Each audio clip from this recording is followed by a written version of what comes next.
When Brenda set fire to my cornfield, she had no idea she was walking straight into the trap I'd been laying for 6 weeks. 3 acres of corn gone in a blaze. The smoke rising into the night sky smelled like money burning, money that was supposed to send my daughters to college. And there she stood, clutching the gas can like it was some kind of trophy, live streaming her crime like she'd just won a prize. But when those sirens started wailing, getting louder, closing in, that smug smile of hers disappeared, and I knew the tables were about to turn. My name's Charlie Fieldstone, and I'm a third-generation farmer out here in Ohio. 8 acres my grandfather bought back in 1953 when this land was nothing but open fields and honest work.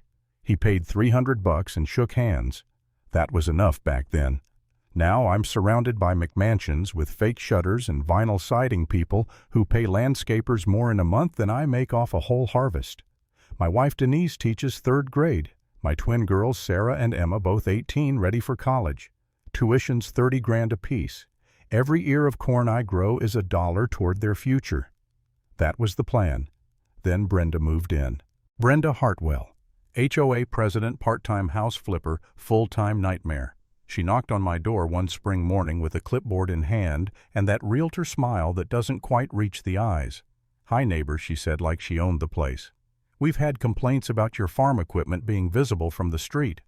I looked over at my 1960 John Deere faded green paint tires older than her manicure and laughed. "Lady, that tractor's been there longer than your subdivision." But she didn't laugh. Her smile went sharp predatory. "Several residents are concerned. It kills property values." I told her flat out, "This farm predates your HOA by 40 years. You don't get a say." She leaned in closer, voice ice cold. "Being a good neighbor means considering how your choices affect others. I'd hate for this to get unpleasant." Then she spun on her heels and stormed off. Gravel crunching under her shoes was the first warning shot in a war I never asked for. The next week I found my irrigation hoses slashed.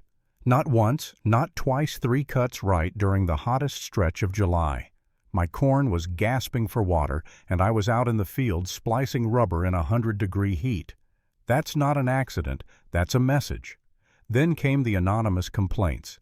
Fire marshal shows up with a file full of photos supposedly proving I'd been burning brush illegally.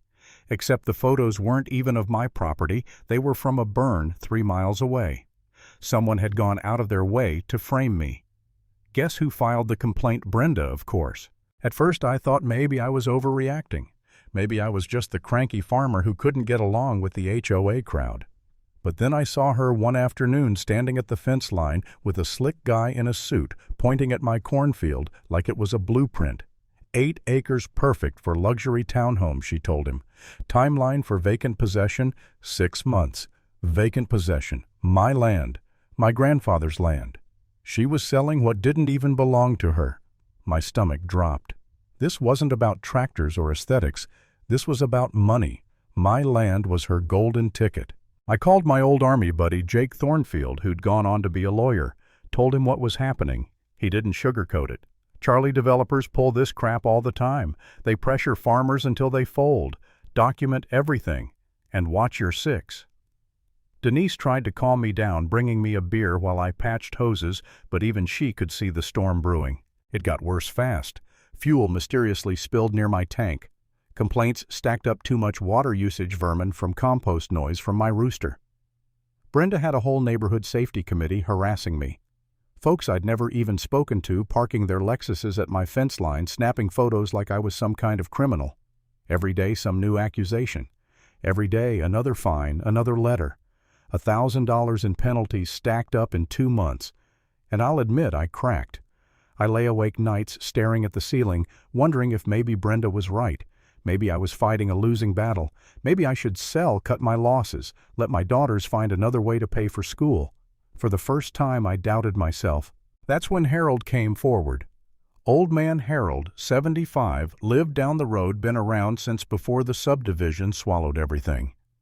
He came by one evening, hands shaking, voice low. "Charlie, she offered me $500 to spy on you. Wanted me to say I saw safety violations." He shook his head in disgust. I told her no, but she's trying to buy people off. That hit me hard.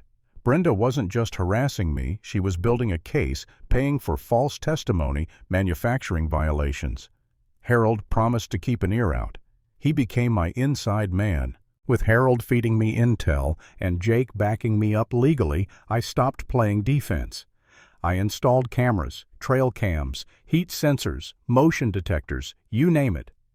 I started collecting everything: photos of sabotage recordings of conversations, screenshots of Brenda's fraudulent property listings where she promised zoning changes that didn't exist. Piece by piece her scheme came into focus. The breaking point came one night when my cameras caught her creeping along the fence line with a spray bottle dousing my corn with herbicide. Clear as day her face, her license plate, even the bottle when she tossed it into her Mercedes. That was felony crop destruction. And yet she kept going. Sugar in my gas tank, hydraulic lines, nicked lug nuts, loosened. If I hadn't noticed in time, I could have lost a wheel on the highway. Hauling corn could have killed someone. That's not harassment, that's attempted manslaughter. I was ready to take her down, but then Harold brought me the final piece. He'd hidden out after one of her committee meetings, caught her on tape. Her voice clear as a bell: Jim, I guarantee vacant possession by October 1st. Farmers always cave under pressure, and if not, well, accidents happen. My blood ran cold. That wasn't just intimidation, that was a threat on my life. And suddenly, I wasn't just fighting for my land, I was fighting for survival. I filed for a conservation easement the next morning. Cost me $500, but it meant my land was legally protected forever. Even if I sold, no developer could touch it. Brenda's $2.8 million deal turned to dust the second that paperwork was filed, but I didn't tell her. No, I let her keep digging her own grave, escalating, committing crime after crime. And then came the fire. Harold had overheard her plotting it, talking about accelerant wind patterns, fire department response times. She wanted to make it look like faulty equipment stage, an accident big enough to ruin me. I spent 2 days preparing, buying fire suppression gear, coordinating with the fire chief, setting up thermal cameras that linked directly to dispatch. I was ready. That night, humidity hung heavy air, dead calm, the worst possible conditions. At 11:47, my thermal cams pinged 2 figures moving along the eastern fence, Brenda and her pet investigator Polson lugging fuel cans. I watched through night vision as they poured accelerant, whispering about how farmers always cave. At 11:52, Brenda flicked a lighter. Flames ripped through the corn like hell unleashed. And in that exact moment, alarms tripped, cameras streamed live to the fire department, and sirens roared to life. She panicked. I saw it, her eyes wide, mouth open, realizing those fire trucks weren't going somewhere else. They were coming straight for her. When Fire Chief Morrison stepped off the lead truck, backlit by the blaze, she'd said, his voice carried like thunder, "Ma'am, step away from the fire line. You're under arrest." The next night at the city council meeting, I laid it all out. Months of footage, recordings, fraudulent listings, witness statements. Harold stood up, admitted he'd been feeding me intel. The mayor silenced Brenda when she tried to protest. And when Deputy Rodriguez walked in with cuffs, the whole room froze. "Brenda Hartwell, you're under arrest for felony arson, conspiracy, harassment, fraud, and about half a dozen other charges." She went pale, tried to gather her purse, stammering excuses. But it was over. Jake, my lawyer, added the nail in the coffin. RICO charges asset freezes, permanent loss of her real estate license, her development deal, dead on arrival, her future ruined. She collapsed into her chair, sobbing, before they dragged her out in handcuffs. As she passed me, our eyes met. For the first time, I saw real fear in hers. I leaned in and whispered, "You should have stuck to selling houses, Brenda." Then the chamber doors slammed shut behind her, and the nightmare ended right there. Sometimes the only way to beat a bully is to outlast them, outsmart them, and let their own greed destroy them.